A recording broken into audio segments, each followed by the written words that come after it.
Hey guys, so I'm back with another video, and today we are doing another book talk. Does anybody have any guesses as to what we are talking about today?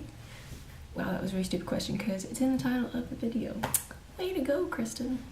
Anyways, we're gonna move on from that. Today I will be talking about The Alloy of Law by Brandon Sanderson. This is book 4 in the Mistborn world of books, and this is book 1. It's a spin-off series. It's book 1 called, I don't even know what this one is.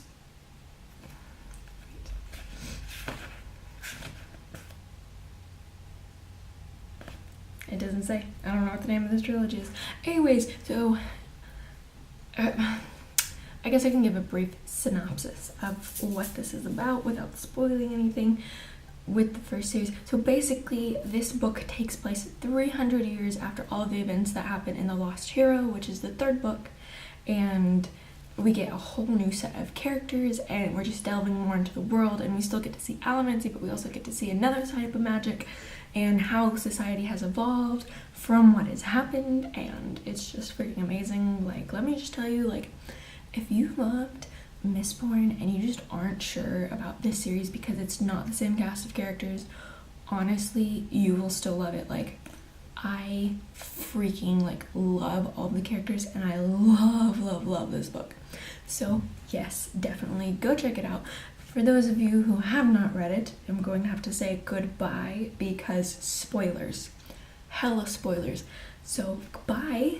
For those of you who have read this book, my feelings, I'm just so in love with this cast of characters. Like, I was a bit apprehensive about this book just because it is a different set of characters, but then again, it is Brandon Sanderson, and I love Brandon Sanderson's writing, and I love all of Brandon Sanderson's characters, so I don't know why I was so worried. Let me just tell you, this book absolutely blew me away. It was not what I was expecting.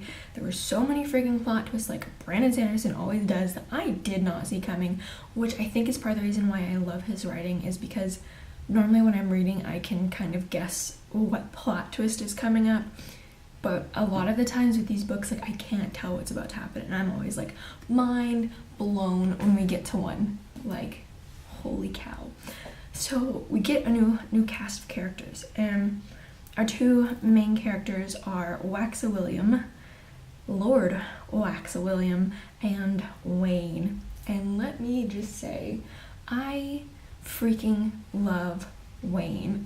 He is probably my favorite character. I mean, I love Wax too, don't get me wrong, I do love him, but Wayne is just so freaking hilarious, and I love him, and I'm just you are perfect. Well, he's not perfect, but I'm I just automatically, as soon as we're introduced to Wayne, I'm in love. I'm please be real. Also, I really do enjoy getting to see their friendship. They have a very unique friendship, and I really enjoyed watching it, and I think it's really funny how it works, because obviously in a lot of friendship there's always this serious friend, and then there's the really goofy friend, and so Wax is this serious responsible friend, and then you have Wayne, who's just this goofball and is always getting into trouble and has a bit of sticky fingers. I love watching them interact with each other. I think they're hilarious. Props to Brandon Sanderson. I didn't think he could top characters from Mistborn, but honestly, I am in love with these characters and the world, and it's very interesting. Now that we're talking about the world, I didn't quite piece it together until I was reading this book, but the first Mistborn series reminds me of a Victorian era. Obviously, there's no electricity, there's no guns, they always use swords and daggers and stuff. So it reminds me of that, and now jumping into the Alloy of Law books, we deal more with what reminds me of the Wild West kind of society. Obviously, out in the roughs where Wax and Wayne worked, it is literally the Wild West, but then also in the city, they're just electricity is a new concept to them, and they have guns, so I thought it was really interesting, and I really loved, we get introduced to Renette, who apparently Wax and Wayne have worked with, and Wayne seems to set her off, and she always tries to kill him, which is very interesting to watch. She has created a gun that can be used by an allomancer. And I just thought that was really cool the way she talked about it. Like there's different bullets for whatever different different allomancer you're like going up against. And so I thought it was really, really interesting and really cool to throw that in there. This world is particularly interesting because there are no Mistborn apparently. But I'm kind of wondering if maybe there are, they just don't realize it, like, because it hasn't mentioned how, like, I guess, like, in this world you're born with your power rather than you have to snap to get your power. So I'm wondering if maybe there's Mistborns out there and we're about to find out. I don't know, but apparently Mistborns are not a thing. You only have allomancers and you have, I'm gonna butcher this, whatever the terracemen were. Don't know how to say it. I'm gonna butcher it, so I'm not even gonna try. But we also have those, and then we have the what is considered because that's a word, considered a twinborn, which is both Wax and Wayne are, which means they have an allomantic power, and they also have a femican. You know what I'm talking about, another power from like the Terrace people, which I thought was super cool because now I get to see these two like powers like interact, because obviously that was a big deal for the Lord Ruler in the first series, because that's basically what he was, and he didn't want anybody to like be that way either. But now we have that in this series, and it's very interesting to see how it's not very common and how these different pairings do work very well. I also like that there are now, I believe, 16 medals in this book, and I think it's really cool because we do get introduced into some of the new medals. Like Wayne uses Bendaloy, which allows him to create a speed bubble and basically slow down time around him, and I think that's super cool. Like honestly, like if I was an allomancer, I mean, I'd want to be a Mistborn. Obviously, I mean, who wouldn't? Because that's like super badass. But if it couldn't be that and I had to pick one medal, I would definitely go with Bendaloy, because that seems like a super awesome power. So some of the other characters we do get introduced to, since I've already talked about Wax and Wayne, we get Styris, who is Wax's betrothed at some point. And honestly, can we just say stick up the ass? Like seriously, who comes to a meeting? Like, I mean, obviously, like, who comes to this meeting? Like, we come to this meeting to meet up and, like, discuss, I guess, marriage. And who comes with a fully printed out, like, plan contract with, like, literally everything covered? Like, it's not, like, a prenup. It's, like, literally she has it, like, forked out. Like, he's allowed to have, like, mistresses, and she's allowed to have whatever the male version of a mistress is, but of course after they have children, so there's no questions about legitimacy.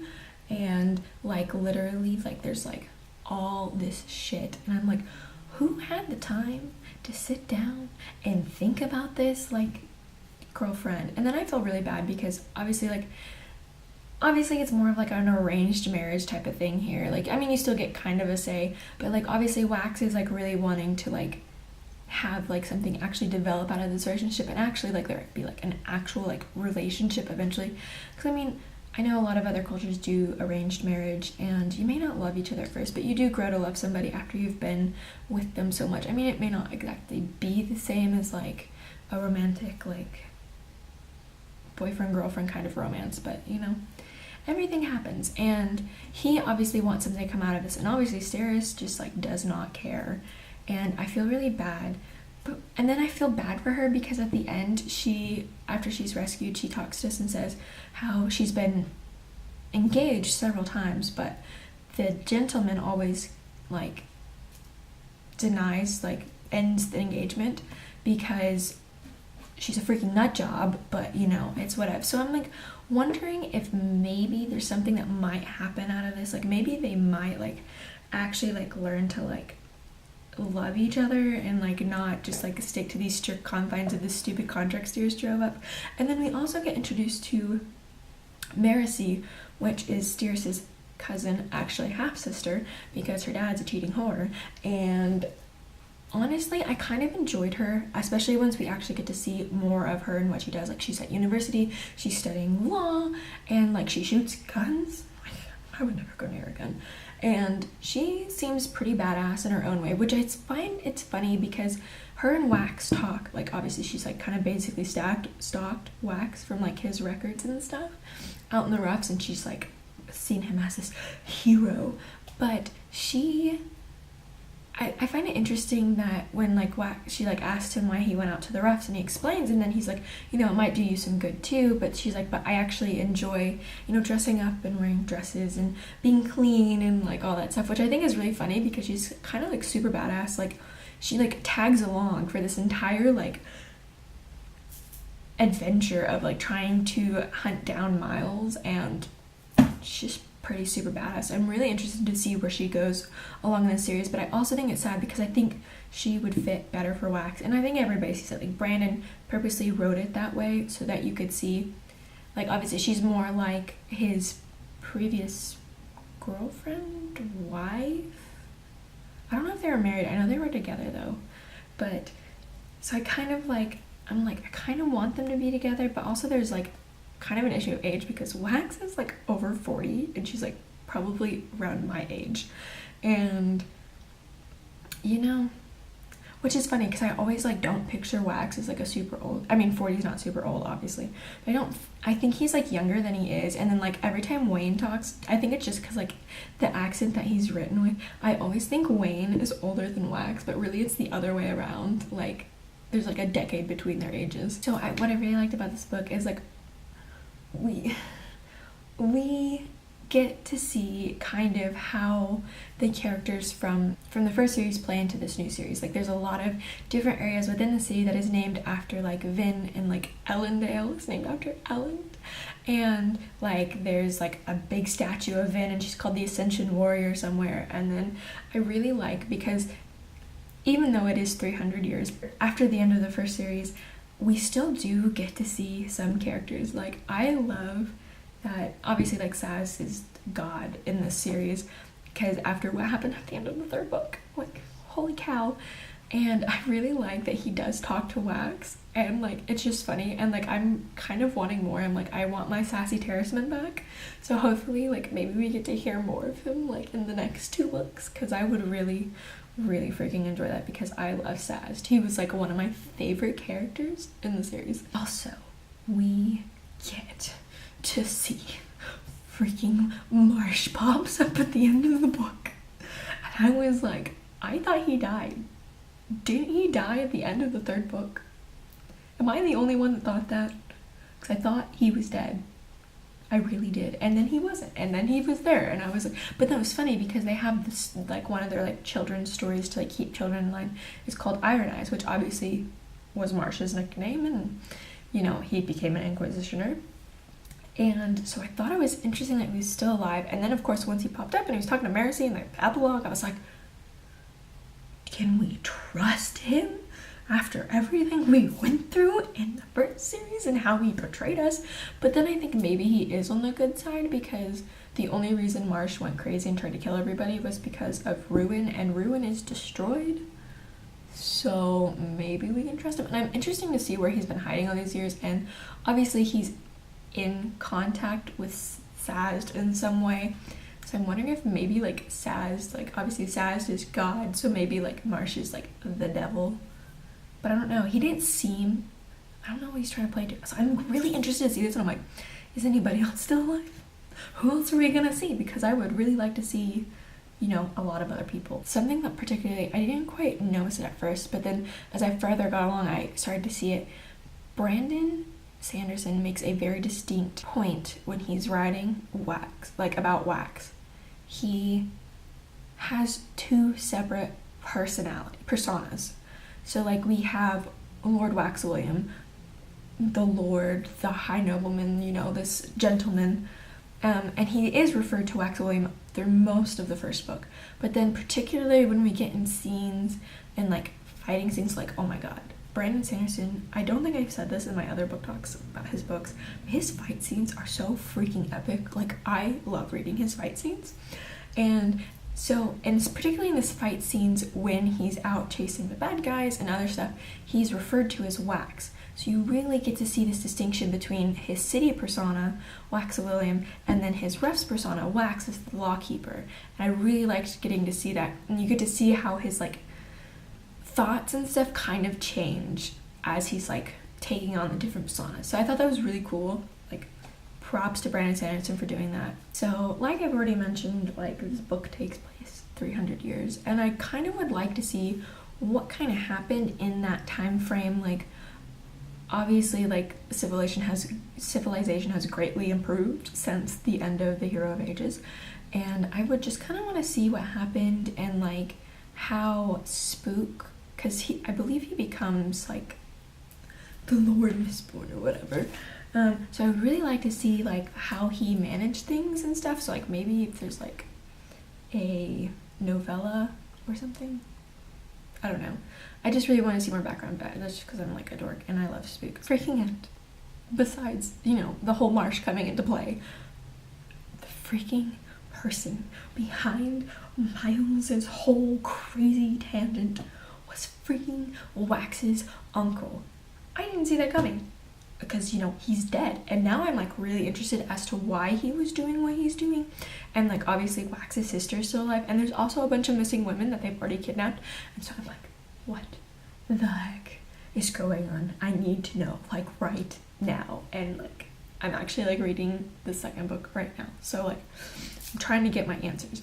But overall, like, this book was amazing. I loved it. I loved the characters. Like, I don't feel like it suffered any from the Mistborn. Like, I absolutely loved it. I love these characters, but I'm interested to see where all of this goes on from here. And I'm like, oh my god, so excited. So anyways, I gave this a 5 out of 5 stars because it was just flipping amazing. And I'm, like I said, like, I'm just like super excited to see where this goes. And yeah. So that's it for my book talk. Let me know down below any of your thoughts. Do you agree with me on anything? Do you disagree with me on anything? Like, it's cool. Let's talk it out in the comments. My social media links are all down below if you want to friend me or follow me or whatever. It's cool with me. Also, don't forget to give this video a thumbs up and subscribe to see new videos from me. I post a new video every Thursday. So yeah, until then, I'll see you guys in my next video. Bye!